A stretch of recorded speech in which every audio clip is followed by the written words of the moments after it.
તે મહાપ્રભુજીના દર્શનને માટે, પૂજન અર્ચનને માટે, આશીર્વાદને માટે જ્યારે અહીં આવ્યા છીએ ત્યારે આજની આ અક્ષરધામની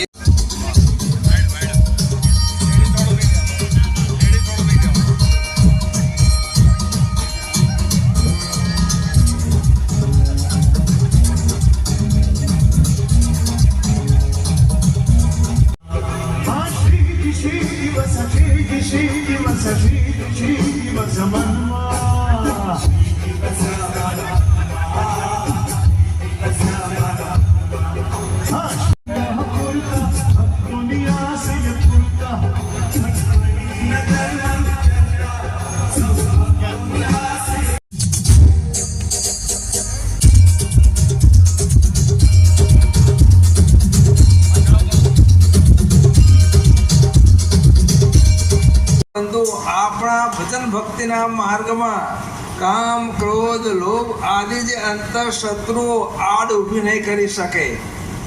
જ્યારે આવી દિવ્ય દ્રષ્ટિ કેળવા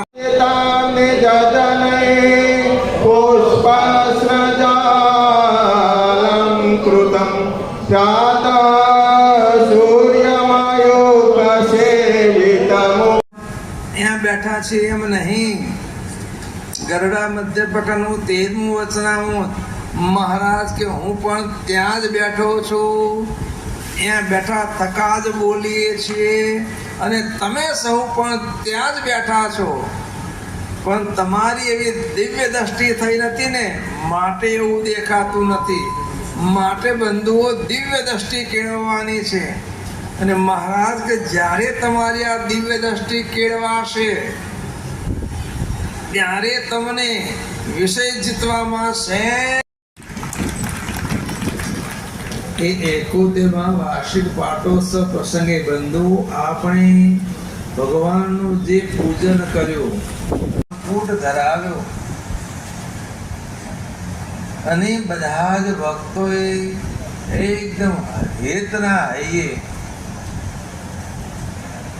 મન મૂકીને એ ભગવાનને મોટી ભેટ ધરીને જે ભગવાનની આરતીનો અહીંયા બેઠા છે એમ નહીં. ગરડા મધ્યપકનું 13મું વચનામું મહારાજ કે હું પણ ત્યાં જ બેઠો છું.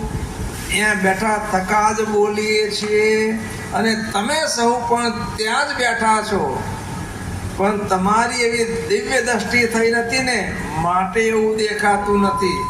માટે બંધુઓ દિવ્ય દ્રષ્ટિ કેળવવાની છે. અને મહારાજ કે જ્યારે તમારી આ દિવ્ય દ્રષ્ટિ કેળવાશે ત્યારે તમને વિષય જીતવામાં છે. અરસદાર વેદ રત્ન પરમ પૂજ્ય આચાર્ય શ્રી પુરુષોત્તમ પ્રિય સ્વામી અર્ચન અન્નકૂટ નૈવેદ્ય આરતી કરી આ બધું આપણે અક્ષરધામમાં કર્યું છે.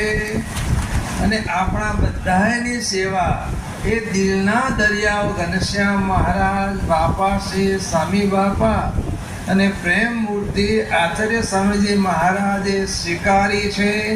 અને એના ફળ સ્વરૂપે એ બધાનું ટાણું આવશે ને અને પોતાની દિવ્ય મૂર્તિના સુખે સુખિયા કરશે અને કરશે જ.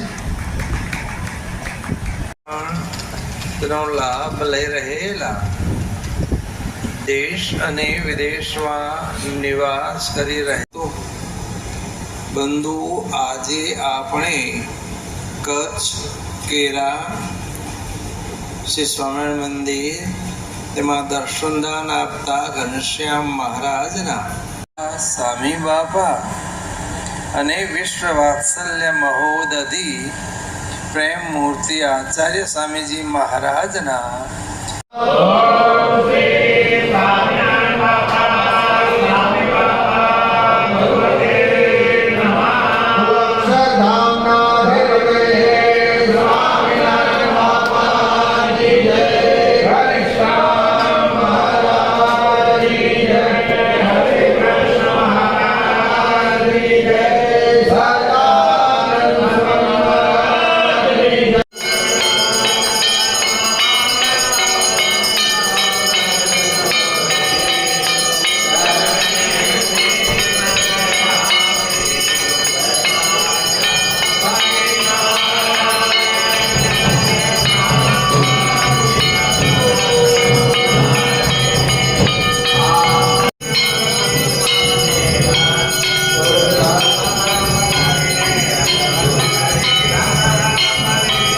સ્વાગત કરવામાં પાલખીમાં સાંઈ બાપાને બિરાજમાન કરી અને વાજતે ગાજતે સાંઈ બાપાનું ભવ્ય સ્વાગત કરવામાં આવશે.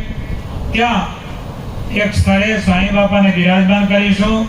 ત્યાં મહિમા ગાન, સાંઈ બાપાના આશીર્વાદ અને સવારે જે આપણે બાપાને રાજી કરવાને માટે જે કંઈ પ્રયત્નો કર્યા